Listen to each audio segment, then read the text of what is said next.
Olá pessoal, olá queridos alunos, aqui é o professor Rildo Vasconcelos de Matemática e na aula de hoje vamos estudar um pouquinho sobre o Teorema de Pitágoras. Gente, Pitágoras foi um matemático grego que viveu na ilha de Samos, na Grécia.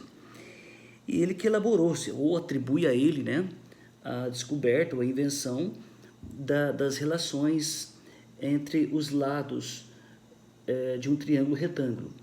Lembrando que um triângulo retângulo é um triângulo que tem apenas um dos ângulos, desses três ângulos, apenas um que vale 90 graus. É um ângulo chamado de ângulo reto, que nós representamos por esse quadradinho aqui, tá bom? Toda vez que vocês virem esse quadradinho aqui, significa que é um ângulo reto, um ângulo de 90 graus. E o Teorema de Pitágoras só pode ser aplicado no triângulo, diretamente, a sua fórmula, diretamente quando o triângulo for retângulo. Se o triângulo não for retângulo, não tiver um ângulo de 90 graus, não se aplica ao Teorema de Pitágoras. Bom, o que é o triângulo retângulo? Ele tem um ângulo de 90 graus, do lado oposto sempre fica a hipotenusa, que é o lado maior do triângulo retângulo, e os lados que formam um ângulo de 90 graus são chamados de catetos.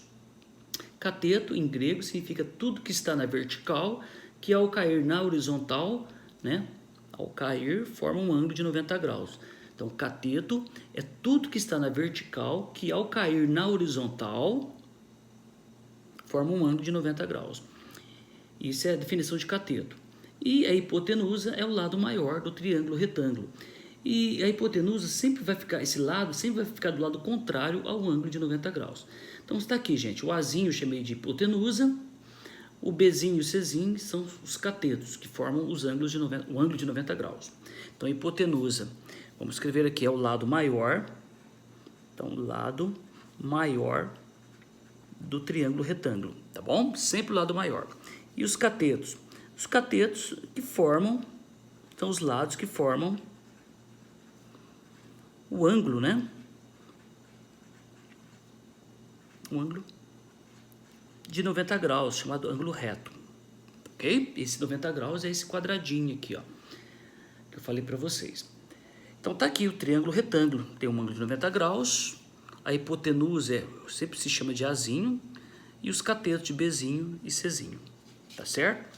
O triângulo pode ficar virado para lá, para a direita, apontado para a esquerda, pode ficar assim, diversas formas, certo, gente? Dando sequência, então tá aqui o Teorema de Pitágoras, que fala assim, que a hipotenusa, que chamamos de Azinho, que é esse lado aqui maior, elevado ao quadrado, a hipotenusa elevada ao quadrado é igual à soma dos catetos dos outros lados, chamado de catetos, elevado ao quadrado, cada um deles. Então, A ao quadrado é igual a B ao quadrado mais C ao quadrado. Tá aqui a definição, gente, hipotenusa, o Teorema de Pitágoras, escrito. A hipotenusa elevado ao quadrado é igual à soma dos catetos ao quadrado. Então temos aqui um exemplo, gente. Temos aqui um triângulo retângulo, os catetos valem 3 e 4 centímetros e está pedindo o valor da hipotenusa, que nós chamamos de Azinho. Então utilize o Teorema de Pitágoras. A hipotenusa ao quadrado é igual à soma dos dois catetos ao quadrado. A hipotenusa você quer o valor, A ao quadrado é igual. O Bzinho pode ser esse aqui, 3 centímetros, vai ficar 3 elevado ao quadrado, mais o Czinho, que é 4, vai ficar 4 ao quadrado. Então, dando sequência, a hipotenusa ao quadrado é igual, 3 ao quadrado é 9, 4 ao quadrado é 16. A elevado ao quadrado é igual a 4 mais 16, 25. Gente, qual é o número que elevado a 2 ao quadrado dá 25? Ou, qual é o número que multiplicado por ele mesmo na tabuada dá 25? E isso é o 5 × 5. Então, aplica a raiz quadrada nos dois membros, que a raiz quadrada é a operação inversa da potência de expoente 2. Aí você pode cancelar o 2 com o 2 do índice da raiz quadrada. Fica A é igual. Raiz quadrada de 25 é 5 centímetros.